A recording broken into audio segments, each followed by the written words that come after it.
Ribeira homenaxeou a Virxe do Carme e os mariñeiros coa tradicional misa e procesión marítima. A imaxe da patroa dos mariñeiros sucou o mar no afano da segundo. As festas do verán tomaron o protagonismo en Ribeira, 5 días de celebración que remataron onte e nos que se viviron diferentes actividades enmarcadas na súa ampla programación. A música, o deporte, os hinchables ou as degustacións desenvolveronse ao longo das xornadas e tampouco faltou a tradicional homenaxe á Virxe do Carme.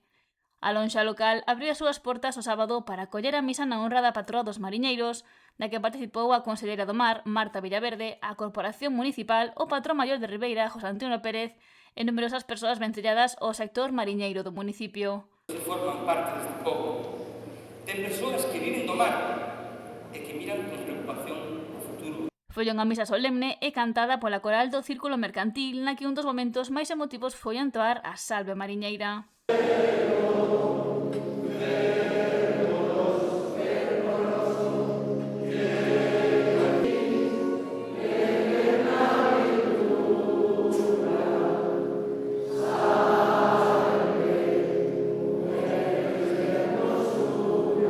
Ao rematar a misa foi a quenda da procesión marítima.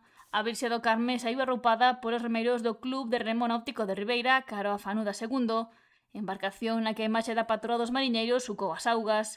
Rendeuse unha sentida homenaxe aos mariñeiros falecidos, travesía na que a Virxe estivo acompañada por decenas de barcos de todas as esloras e pola xoven banda de música en Narón e o grupo Trécola. Ribeira viviu a fin das súas festas onte, coa queima dos fogos de artificio, coa actuación de Fillas de Casandra e a verbena a cargo da Orquestra New York.